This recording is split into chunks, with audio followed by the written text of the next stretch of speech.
여러분 모두 이 차의 근황이 너무너무 궁금하셔서 썸네일을 클릭하고 들어오셨죠? 저 역시도 이 차가 잘 개발되고 있는지, 디자인은 나왔는지, 플랫폼은 어떻게 되는지 최근 근황이 정말 궁금했습니다. 그래서 오늘은 이 차의 근황과 최신 업데이트 소식들을 총 정리해 보았습니다. 여러분의 구독은 제가 컨텐츠를 만드는데 큰 힘이 됩니다. 많은 분들이 아시다시피 국내에서 픽업 트럭이 최근만큼 인기가 있었던 적은 단 한 번도 없었죠? 국내 자동차 역사에서 처음으로 인기를 얻은 것은 세단이었는데요. 그 이후로 사람들의 열기는 SUV로 넘어갔습니다. 그리고 지난해 픽업 트럭의 판매량이 29,000대를 넘어서며 SUV의 열기는 픽업 트럭으로 조금씩 옮겨붙는 그런 모습인데요. 현재 픽업 트럭 총 판매량 중 80% 이상을 쌍용 렉스턴 스포츠가 차지하고 있는 와중에 포드 레인저, GMC 시에라 드날리, 쉐보레 콜로라도 등 픽업 트럭의 본고장 북미에서 주름 잡던 모델들이 모두 올해 중으로 국내에서도 볼 수 있을 예정인데요. 확실히 국내외 다양한 브랜드들이 픽업 트럭 전쟁에 참여하는 이유는 최근 국내에도 낚시나 레저를 찾는 고객들이 많아지면서 덩달아 픽업 트럭에 대한 수요도 늘어났기 때문이죠. 심지어 픽업 트럭은 화물차로 분류되기 때문에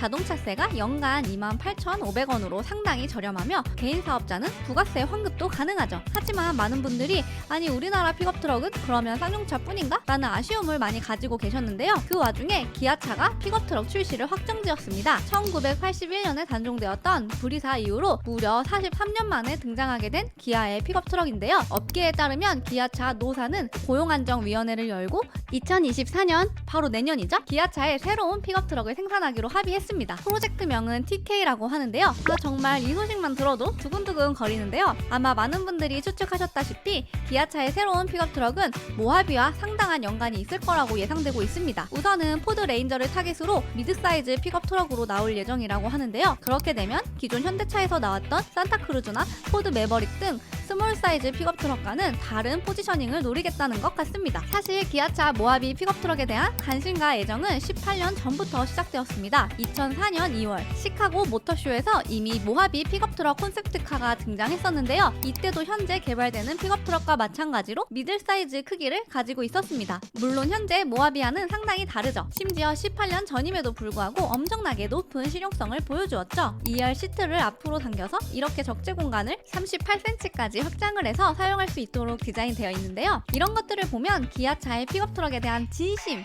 이건 진짜 인정합니다. 여러분 혹시 이 사진들 많이 보셨죠? 바로 모하비 플랫폼에 적용되어 테스트가 되고 있는 기아의 신규 픽업 트럭 스파이샷입니다. 딱 봐도 전면부 그릴이나 헤드램프가 모하비와 완전히 닮아있는 모습인데요. 모하비 플랫폼을 그대로 활용한다면 차량과 하체 위에 틀을 올리고 그 사각틀 위에 차체를 올려서 결합하는 방식의 차량 구조인 바디온 프레임을 계승할 것으로 예상됩니다. 제작된다면 픽업 트럭 특유의 단단한 모습을 보여줄 것 같네요. 후면부 역시도 리어램프가 모하비와 유사한 것을 보면 모하비를 중심으로 기아의 신규 픽업 트럭을 개발하고 있는 게 확실한 것 같습니다. A필러, 사이드 미러와 전반적인 차체의 볼륨까지 모하비의 그것과 완전히 닮아있으며 듀얼캡 스타일과 높은 지상고가 눈에 띕니다. 다만 모하비에 적용이 되었던 볼륨감 있는 핸더는 테스트카에서는 보이지 않는 모습입니다. 계속해서 개발 중에 있는 것으로 보이는 모하비 픽업 트럭은 유출된 스파이샷과는 다르게 실제로는 새로운 디자인으로서 양산이 될 수도 있는데요. 최근 카소쿱스에서는 기아차의 모하비 픽업 트럭 예상도와 파워트레인을 공개하였습니다. 가장 먼저 눈에 띄는 것은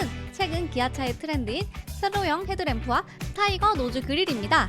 차체의 전장은 5,400이고 견인력은 3,500kg, 550마력을 내뿜을 것이라고 합니다. 이렇게 되면 텔룰라이드보다도 전장이 무려 400mm나 크고 경쟁 차량인 포드레인저와는 거의 비슷하게 디자인이 될 것 같네요. 확실히 글로벌 시장도 어느 정도 고려해서 제작을 하는 것 같고요. 같은 현기차 그룹 내에서 카니발리즘이 일어나지 않게 하기 위해서 이런 식으로 세그먼트를 나눠서 제작이 되고 있는 것 같습니다. 가장 흥미로운 것은 파워트레인인데요.